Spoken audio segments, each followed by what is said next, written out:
Hello guys, and welcome to another day with Zamaleta. In today's video I'm going to show you how I make my money, and I'm going to talk a little bit about my cars.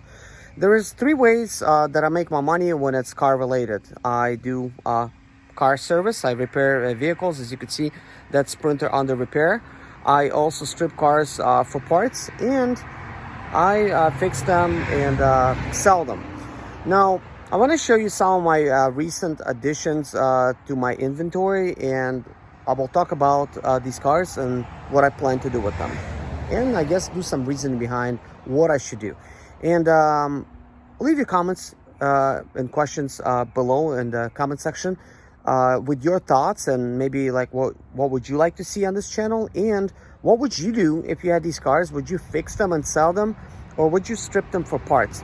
Because parts business can be really profitable, and it's a lot easier to take stuff apart than actually to fix stuff. As you will see in this video, some of these cars, they need a lot of work.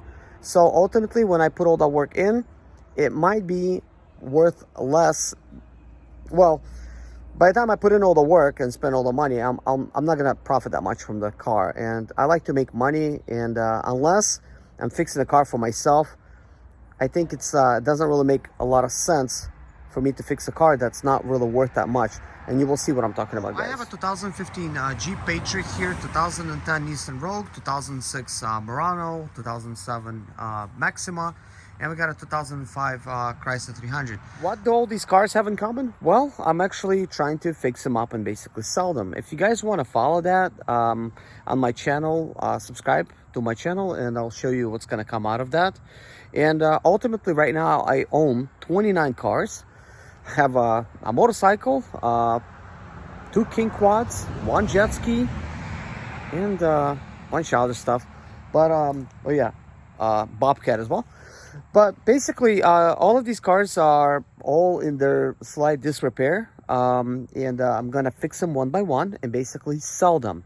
The cars that I don't believe it's good for fixing, I will then strip them for parts. Here's the first example. This is a 2015 Jeep Patriot. As I mentioned, I've replaced already the whole front end. To actually do this job, of course, I bought this Jeep a while ago, and I haven't really done nothing else. Basically, this just took me 2 days to really get to this point. So at this point, parts are just kind of like on, things are kind of like fitted because it was hit in the front.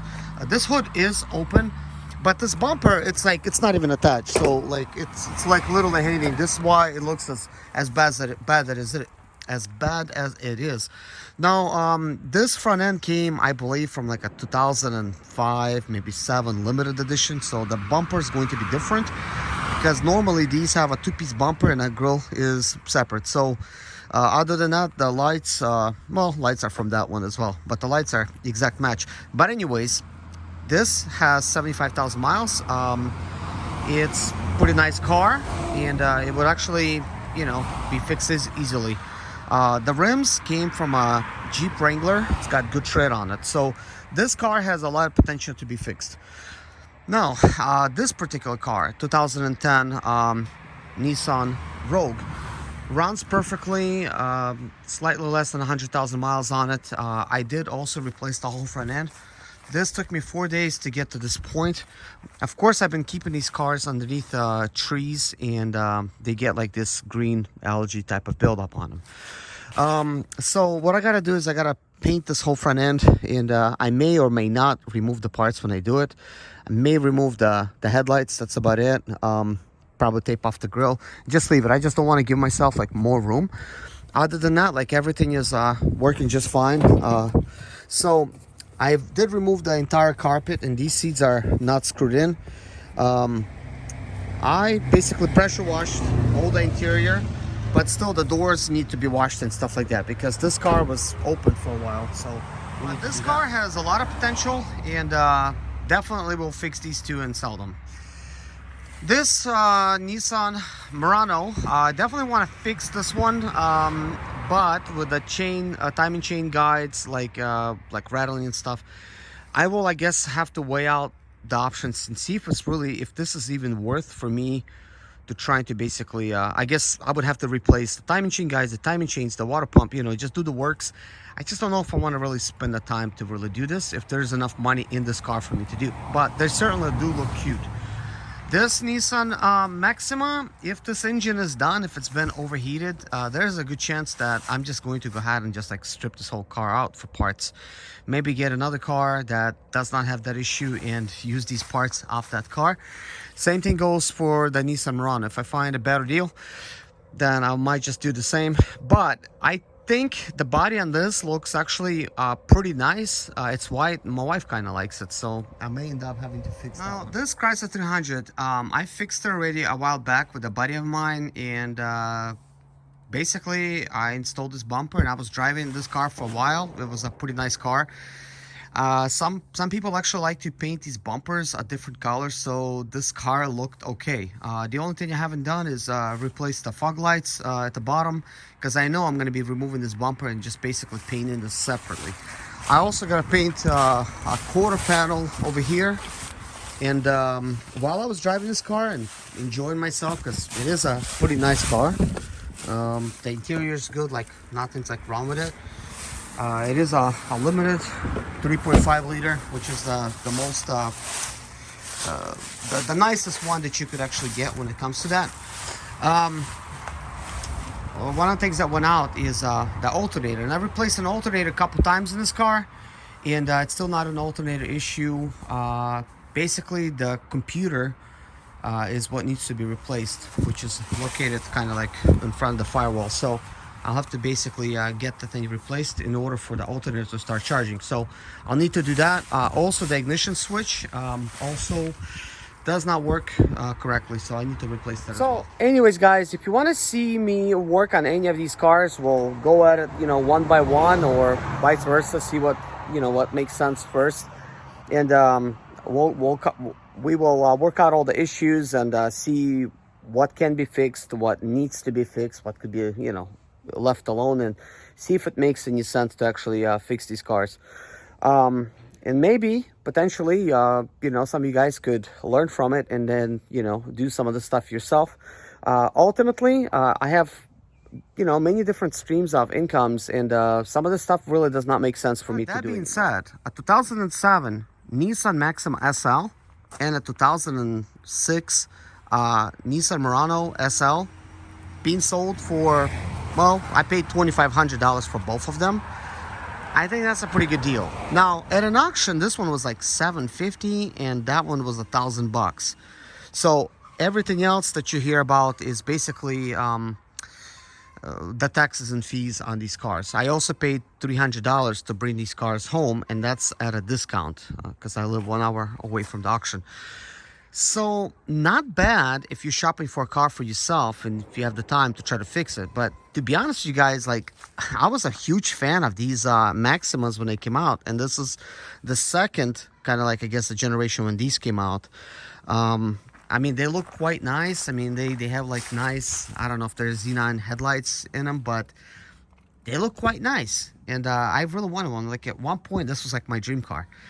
Now, when you look this thing up, the values, if you just go to good and you put in the miles, what this car has, the resale value on this thing is $5,000 tops.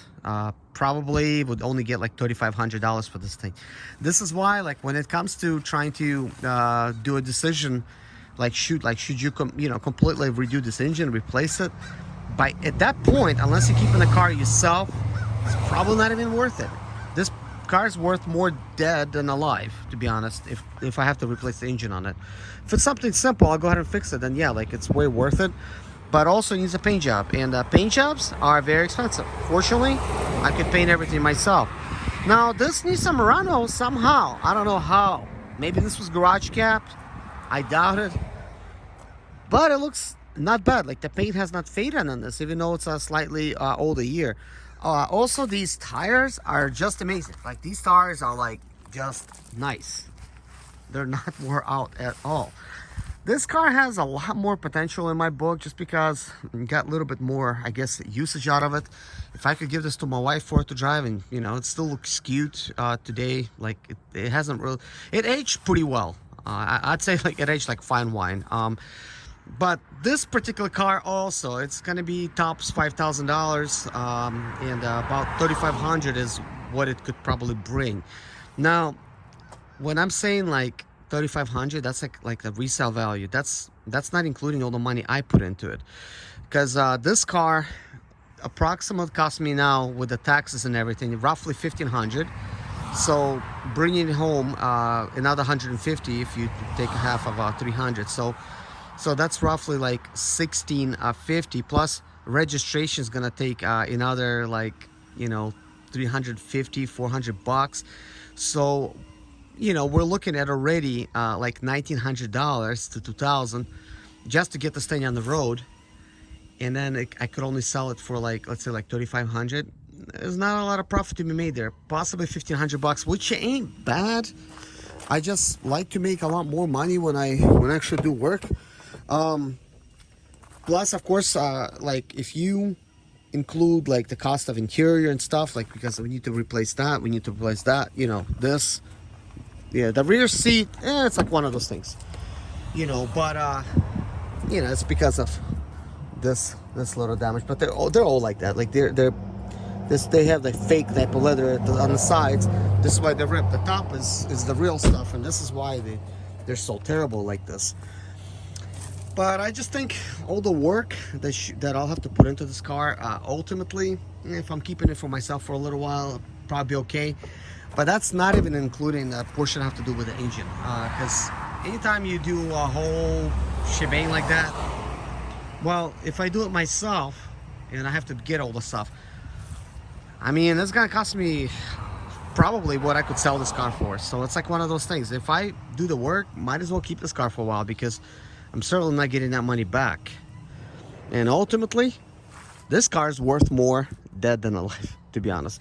The only two cars that have potentials in my book is these two, because they're mechanically sound. The interior is good in these cars.